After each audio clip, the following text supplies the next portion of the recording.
Good morning, Mizzou fans. Gabe DeArmond here, back with PM in the AM for Thursday, August 14th.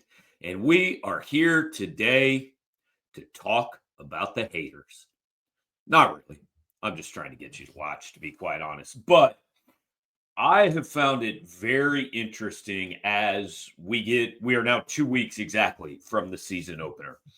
And as this gets closer, more and more previews are coming out. More and more people across the country are making predictions and, win totals and playoff teams and this and that. And it's what we do during the month of August to get us to the season.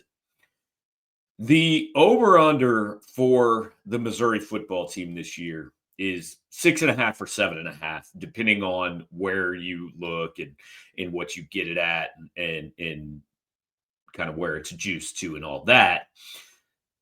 I think Missouri fans would view 8 wins as like acceptable, but a little bit disappointing, and anything less than 8 as borderline disaster for the 2025 season. And look, I know breaking news, right? A team's fans think that said team is going to be better than outsiders think it's going to be.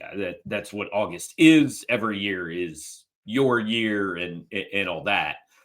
So I understand the disconnect, but I'm not sure I can remember one quite like this. I mean, I've seen a couple mentions outside of the Missouri fan base or the Missouri media corps that say, hey, if everything goes right, like this team could be maybe a playoff spoiler or maybe threaten for a spot. That's about the most optimistic thing I've seen.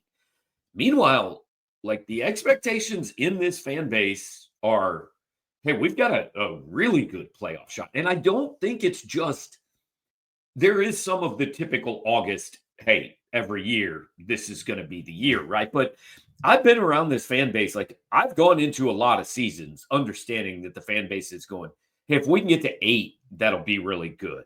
Um, it's not every year that this fan base looks at it and says, I think we've got legit 10-win playoff type ability. I think the fan base feels that way this year. And I'm not saying you're wrong by any means. I think Eli Drinkwitz and the coaching staff likes this team. I think they think that that is a possibility. Now, obviously, you need a lot of things to go right down the road to get there, but I think the expectation for this team is minimum 8. 9 is as likely as not, and more than that is possible. And the expectation outside this fan base simply is not anywhere close to that. So what if they're right? What if the skeptics are right? And I'm not talking about like long-term consequences, anything like that. I'm just talking about how do we get there. So I'm going to paint you the skeptical point of view this morning. I think if you look from the outside, you're looking and I think the main thing is, well, Brady Cook's gone and we don't know much about the quarterback. And to be quite honest, that is fair. Brady Cook, whatever your opinion was of him, when Missouri needed it, he usually came up pretty big.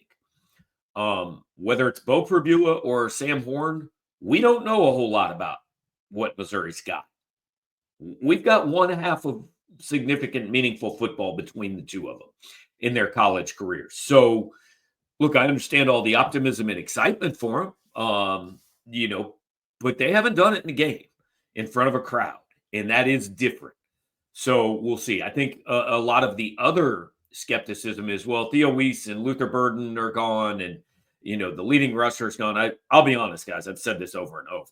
Missouri's offense wasn't all that good last year. Like the names you're replacing are far tougher than the production you're replacing. Missouri actually didn't have all that great an offense.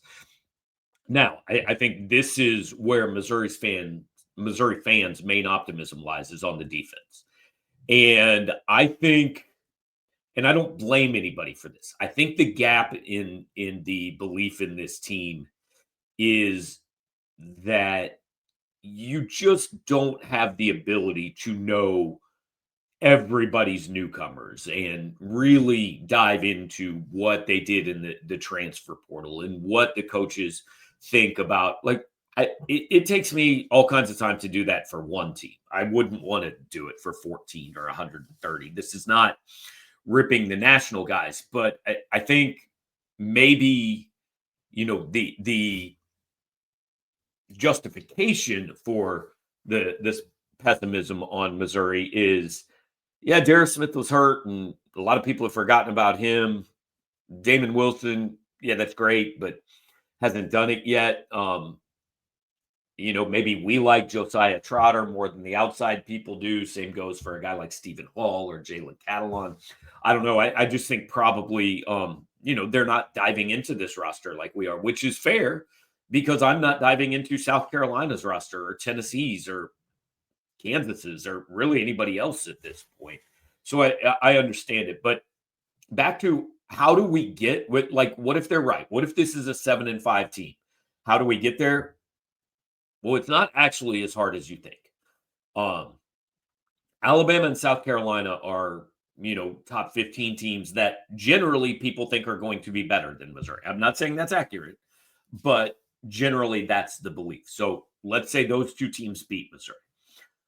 At Oklahoma, at Auburn, those are road games against teams that I think are certainly probably in your same neighborhood talent-wise. You can say one's a little better, one's a little worse, whatever, but they're in the same neighborhood. Games are at their places. You could lose those two games. I'm already at 8-4. And then all it takes is one weird day, right? Vanderbilt beat Alabama last year. Vanderbilt could beat Missouri. Diego Pavia is going to ruin somebody's season. Texas A&M, we saw what Texas A&M did to Missouri last year. Then you get into at Arkansas, home against Kansas, home against Louisiana. Those are games I would expect Missouri to win, but they're also games I can, like, it's not the biggest upset in college football if any of those happen. So, look, I just listed off 8 games that I can draw you a path to Missouri losing. I think the two guarantees right now are Central Arkansas and UMass. Missouri's going to win those games. Mississippi State is awfully close, I think, to a guarantee, but it's an SEC team. Louisiana, you should win that game. They've got some talent, but you should win that game at home 97 times out of 100. So there's the 4. And then the other 8, I understand you think Missouri's going 6-2 in those. 3-5 is not out of the question. So it all goes back to what I've said. In 2022, Missouri finished 6-7, and everybody spent the entire offseason saying we were 3 plays away from 9-3 in the regular season, and you weren't wrong. They were. Last year, Missouri finished 9-3, and a lot of people said, well, we were 1 play from 10-2. You were.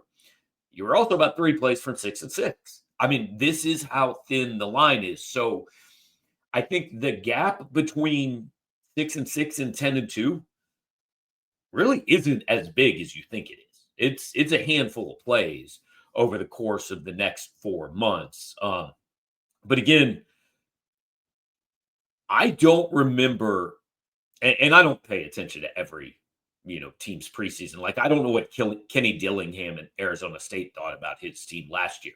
I know that the national people didn't like him at all, picked him last in the Big 12, and they go to the playoffs. So the national people are wrong. Sometimes they're right as well. We don't really focus on those. But my point is, as far as a Missouri team, I think this is my 23rd preseason, and I really don't remember a time where the internal hopes and expectations were, I think, as far off as the external ones. Maybe 2013, but I'm not sure Missouri, I didn't sense this. Missouri knew they were going to be really good in 2013. They knew they were going to be better, but I don't think they knew they were going to be anywhere near what they ended up being that season, SEC title game and all that.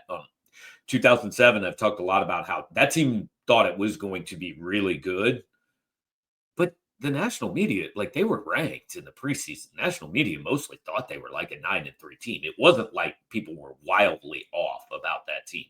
This year, the gap between what you think and the gap between what they think is as big as I've ever seen.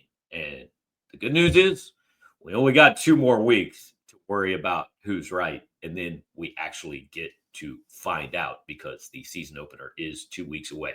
So went longer than usual, certainly on here, but wanted to kind of cover every part of that argument. Appreciate you hanging out. Like, comment, share, and subscribe while you're here.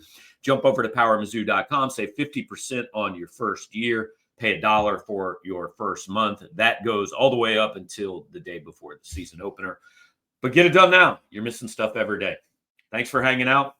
Be back tomorrow.